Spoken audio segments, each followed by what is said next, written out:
A lot's happened in the short-term rental industry over the last decade. And one of the things that we've discovered is that you don't need a normal house to make a lot of money as a short-term rental. In fact, a lot of the more unique properties, a lot of times make much more than the traditional homes. I'm really excited for our guest today. This isn't the first time on the show. He was with us over a year ago. Dave Zook, he's one of the founders of Zook Cabins. They've been building some really amazing properties, different variations, unique styles that can be used as short-term rentals, but there's a ton of flexibility with them. They've sold millions and millions of dollars of them. They can send them around the US. Excited to dive into the details again with Dave Zook. Welcome back to the show. Hey, Tim, thanks for having me back on your show. It's good to see you. It's good to see you as well. And for those of you that did not catch the first episode, Dave has a truly admirable background. I mean, this isn't his first business. He's done lots and lots of things in the real estate world, from multifamily to commercial assets. Just Dave, you want to give just another quick recap? Yeah, so I grew up in modular manufacturing. So my dad had a storage shed business, and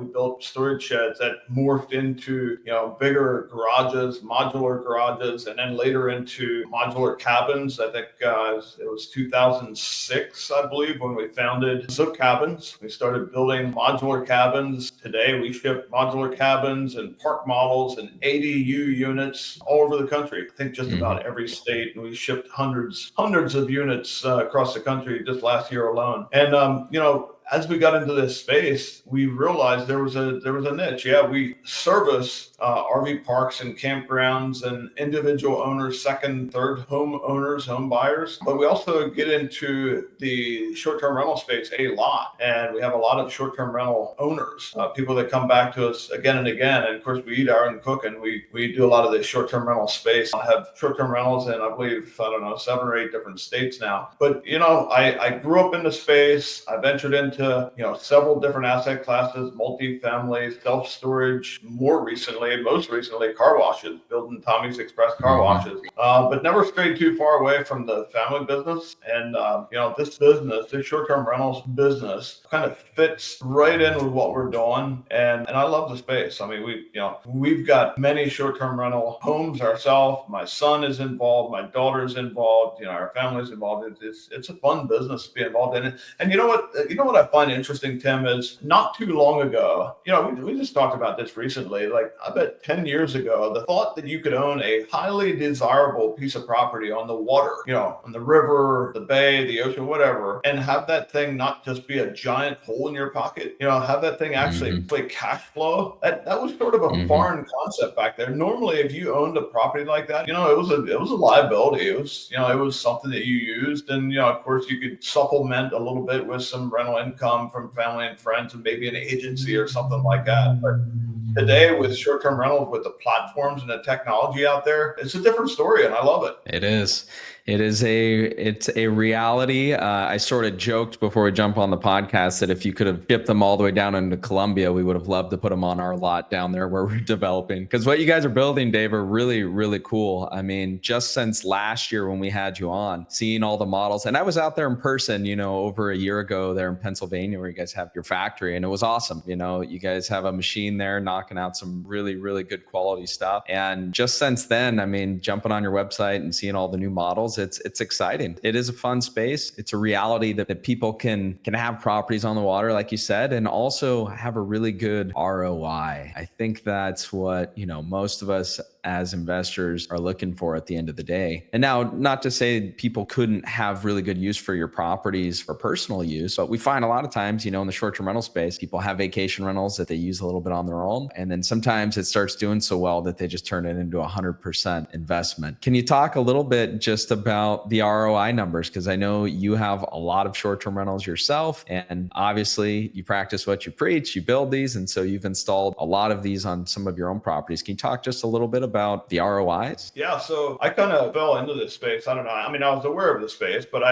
one of our friends came to us and said, "Hey, I'm getting into this short-term rental management space. Let me, give me something to manage." And, a young kid, and I'm like, I don't really have anything. I got multifamily apartment buildings. Whatever. I don't have anything for you right now. But he kept coming back to me. I know you got real estate, you got stuff, got stuff going on. Just give me something, anything. So I got with my brother, and at the time we had a cabin in South Central Pennsylvania, up in the mountains, and there was nothing around. Like, there's no river, there's no lake, there's no tourist attraction. It's just a cabin out on 300 acres out in the middle of nowhere. And so we sort of laughed about it. We're like, yeah, let's give him that thing. And it was just a family compound that we would go to on 4th of July, and we would hunt out of it, and we'd use it a number of times a year, but most of the time it's sat there empty. And so we sort of jokingly, we were like, oh yeah, let's give him that thing. That'll get him off our backs for a little while. And so we gave him the cabin. We did it was brand new, but we made it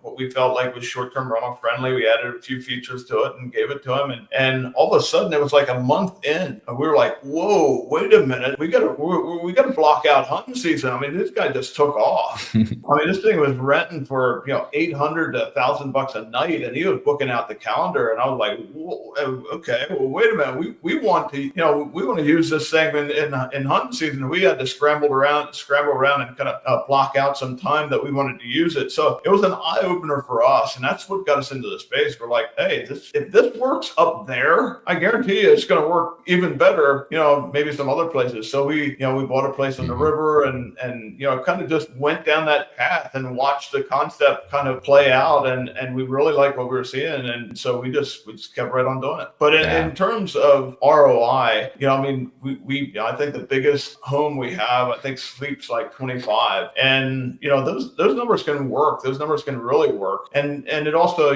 whatever we say, I'm sure you would agree with this, Tim, different areas, different places demand different stuff, different homes, different square footages, more bedrooms, less bedroom, whatever. So you just got to play around with, geographically what's needed in that area. But generally what we've found is smaller square footage gets us more ROI. So we started like compacting, like how small can we go here? And, where people still will come and pay a premium. So, if you look on our website, zookcabins.com, and you go onto the park model section, those are 400 square feet, and there's people, clients of ours, some of our own, we're getting $300, $400, $500, $550 per night to stay in a couple hundred square feet, little cabin. Now it's nice. These people aren't roughing it, but it's it's a small square footage unit with a price tag of just over $100,000, and you can command that sort of premium on that small square footage footprint. It's pretty amazing. Yeah, that is amazing. I mean, people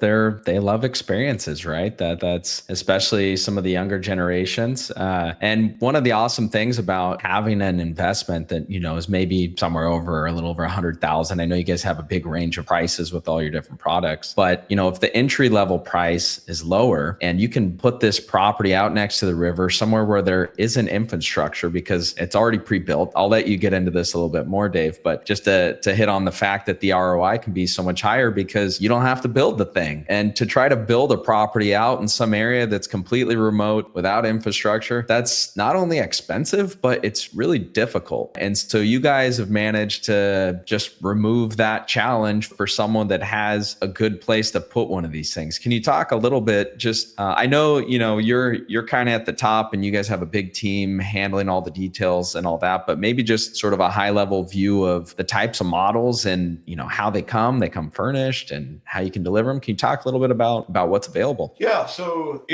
one of the things that we figured out is it's much more efficient to take the work to the workforce. Like you find a community where the workforce is really strong, and then you bring the work to that workforce. And you've been here to Lancaster County. Lancaster County is full of entrepreneurs and builders and people that work with their hands, and the Amish community, and they build really good quality stuff. There's communities like that scattered scattered throughout the United States, and we have several of them set up with shops, manufacturing facilities that manufacture, where we manufacture our product. But when you are out in the middle of nowhere, or even let's say you're in New York or Colorado, or the Northeast, or heavy populated areas, one of the biggest challenges in the construction industry is the workforce. So it's very inefficient. I think the last I looked, the average contractor was in his late 50s, early 60s. That's sort of a problem. And so being able to take the inefficiency out and add a layer of efficiency in there by bringing the work to the workforce and then shipping that product out as a finished unit or almost finished unit. Some of our modular products, we got to send a crew out to button everything up after we get it on property. But really, when the more work you can do on site at the factory in the middle of the workforce. If you went to the outskirts of New York City, and you tried to put a team of modular workers together in a shop, that would be challenging. Challenging enough doing it right in the heart of the manufacturing. But it's we figured out a way how to take the inefficiencies out of it and really build a really good product and be able to ship it all over the country, and it makes sense for a lot of investors. Yeah, it makes total sense. And so it makes it much easier for the investors, for all the things you just said. But correct me if I'm wrong, but you guys also ship some of these furnished? Oh yeah, they are furnished. And so we'll ship them across the country. We have a small team of people who furnish them for us. They'll put all the furniture together and ship everything with the unit. So yeah, it's designed to where, let's say you're a short-term rental owner or a small boutique resort owner or something like that. We'll come out there. We'll bring the units to you. We'll build the decks and the porches and furnish the units inside and out. And it can be of course there's some few infrastructure things that need to be done on site, but other than that, we'll build you a unit that's pretty much move-in ready. Yeah, that's awesome. I know last time you were on, we talked a lot more in detail about some of the financial benefits of purchasing a property or investment like this. And depending on the model, you guys have really branched out, and you've got a whole bunch of different models these days. But we talked more specifically last time about the park model homes and some of the unique benefits of being a park model home. Some being no property tax potentially, bonus depreciation potentially, the ability to possibly, get financing. Can you talk a little bit about those pieces? Yeah, so there's lots to like about it from just kind of a lot of different avenues. And you hit on a couple of them. This is a 400 square foot. If you're a licensed park model, if that's your building, that thing is licensed just like a travel trailer that you pull behind your pickup truck. It's licensed, it's movable, it's portable, so there's no real estate taxes that come along with it. You can put this places where it may not be legal to let's go put a modular building in. So there's different units that we build work for different places or different uses or for different people. But there's a lot of advantages to these park models, and taxes, easeability of putting them on the property. You can, if you need to, you can put them on there for seasonal use and pull them off the property when you're not using them. So ease of use, getting them in there on wheels, setting them up, getting them ready for your short-term rental guests. Low cost. Licensing is generally pretty easy. There's, the financing is different than, say, if you were to go with one of our ADU units or HUD units. But it's, each one of them has its own benefits and features. But we've sold a lot of park models to a lot of our customers over the country, and they work very well from a short-term rental perspective. Yeah, there's a lot of things I'm thinking about here, ways to take this conversation, but let's stick on the investment side of things. One of the things that I think that's really cool about what you guys have created and made available to everyone out there is that, if someone has a nice chunk of land and they have this idea, they're like, I've seen people do this. They've put glampings out there and they've put these, modular homes or ADUs or whatever it happens to be. And they do really well. Rents for $500 a night, like some of yours do. They don't have to buy 10 of them at the same time. They can test it out. They can get one out there and put it up and see how it does. And if it works well, they can get more. That's, we're building this project down in Medellin where it's not that way, because we have this big construction crew where we want to build them all at the same time because the crew's already there. And for us to build them one by one, it doesn't make sense. It would also take much longer. So I think that's one of the really really cool pieces of this sort of investment. Well, why don't you talk a little about yours, Dave? You were mentioning you've added quite a few to the same area because they're doing really well. Well, that's a good point. I'm glad you brought that up because we get quite a few investors that come to us with their big grand plan. Oh yeah, we're going to do, we got a place, we're going to do like 20 of them. We're going to do like 30 of them over the next 2 years, whatever. Oftentimes our response to that is just do one. Just do one or 3 or 5 or whatever. Just get started, because we know that once they start seeing the numbers, there's no question they're going to come back and do the 20 or 30 that they were planning to do on the front end. It's just when, oftentimes those plans sort of get stalled because it's big, it's a big project, a heavy lift, a big push, but we're just like, let's do one. And you mentioned depreciation, bonus depreciation works very different than on a modular cabin that's built on a footer. You can take depreciation just like it was equipment. You can depreciate it over 5 years. Who knows? I mean, we're expecting some favorable tax rulings coming out here in the next, hopefully this year, but we'll see. But even if we don't get that, you can depreciate it over 5 years. And that's because it's considered, depending on the model, that's because it's considered basically a vehicle over that gross weight. Did I get that right? It's taxed the same as a piece of equipment. Just like you were to buy a tractor or a brake press or something in your factory, it's taxed like that. So, it's 5-year lifespan. Same as if you were to buy a travel trailer. It's a 5-year depreciation schedule. You mentioned a project of ours. We bought, one of the things we do is we buy large pieces of property, and oftentimes we'll buy that large piece of property from a single focused seller. We bought a couple thousand acres in northwestern Pennsylvania where it belonged to a timber company, an institutional timber company. So what's on their mind? Only one thing, and that's timber. And so we bought it, and of course we took a lot of timber off it in the last couple of years, but we also taken that several thousand acres and we're chopping it up into small 100 acre, 100, 200 acre, 50 acre, depending on where it is. And we're chopping it up and selling on that real estate. There were several areas that were they were just prime. They're just like, you get to that area and you just got to stop and just gaze, because it's just like amazing. You got like a 30-mile view. So we had several of those spots available on select pieces of the property. And so we were like, well, let's put 2 park models up on the hill and let's see what they do. And my initial reaction was,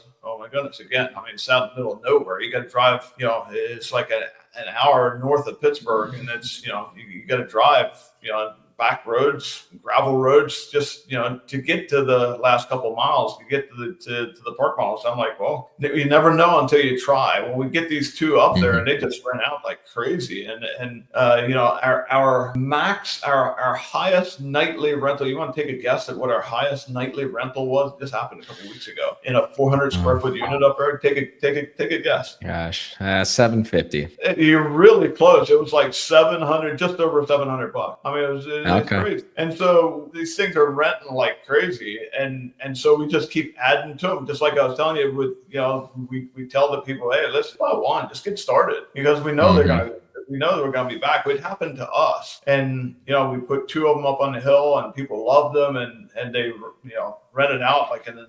90+% occupancy rate, and, really nice, healthy ADRs. And so we just kept adding. I think we're up to like, I don't know, forget 11 or 13 of them now. And we just keep adding them because they just keep doing so well. So it works really well as an investor. Like I said, we eat our own cooking around here. We love the space, and park models work really well. Yeah, it's awesome.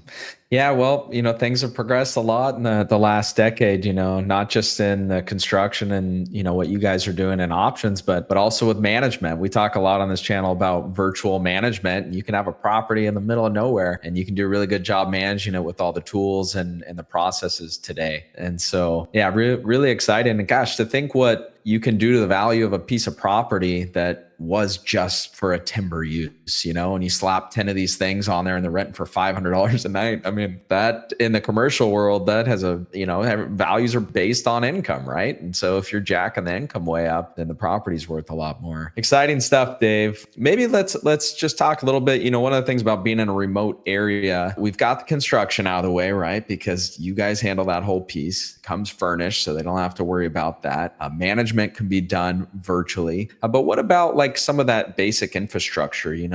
Are people using solar with these, or are there water tanks, or how do those sort of main infrastructure pieces go in? Yeah, I'm glad you asked. There's a number of different ways you can do this. Obviously, many of these places, where you would sit these park models are not in places where there's public water, public sewer. Obviously, if you got public water, public sewer, great, use that. If you don't, then you can go to a well, and you can go to a more conventional sewer program. But a lot of times you're using a tank, using a sewer tank, getting it pumped out every month or two, whatever, depending on your occupancy. You can put a tank in the ground. We do have some off-grid options. We just kind of done some research and development. So we just did 2 of our own that are off grid. They run on propane for the heat, the fridge, the stove, your heating and all that. And they got a water tank underneath. So, one of the challenges that we found is some of those places that I described, you're sitting up in the middle, up on top of the hill with a 50-mile view or a 20-mile view. Those are usually kind of the most challenging or the most expensive places to get your facilities to. And so, that may be a place where you would say, you know what, I'll go solar, I'll go generator backup with a propane tank, and I'll go off grid. So now you don't have to run your electric in from, 2 miles off or a mile off. So there's ways you can do it. And people love that unique experience. You mentioned that earlier. People today are not like our parents and grandparents where they collected stuff. Our parents collected stuff like antiques and collectibles, stuff you would put on a shelf. Our generation and younger, they collect experiences. And so if you can get them an experience and go really unique and put them in a place that's just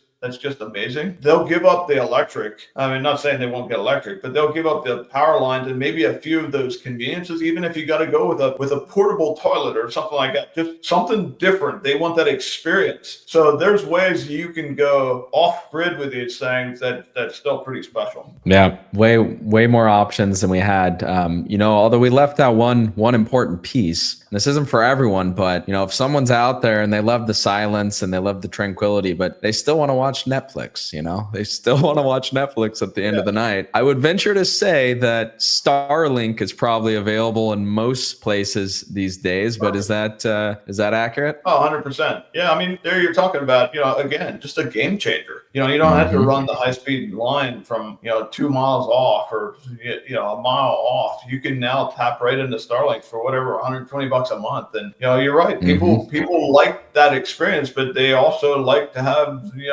access to high-speed internet. So today you've got many more options than you did 10 years ago. That's right. All the pieces are in place. Well, exciting stuff, Dave. Great having you back on the show again today.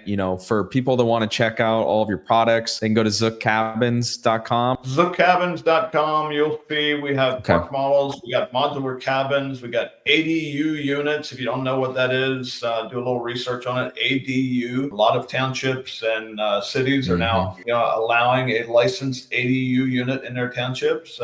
We've got HUD product, which is totally different from a financing and a permitting standpoint. So we got a fairly broad range of modular buildings, and we're shipping them all over the country. So check us out. Yeah, that's awesome. That's awesome. Yeah, and we also have a page set up on our website, strriches.com/cabin. We have some more information about Dave and everything they've done there, and also a way to get in touch with them. Really cool products. I've seen them with my own eyes. Dave, it's been a pleasure getting to know you better over the last, I don't know how many years now, but really cool what you guys are doing. And thanks again for coming back on the show. Thanks for having me back, Tim. It was a pleasure.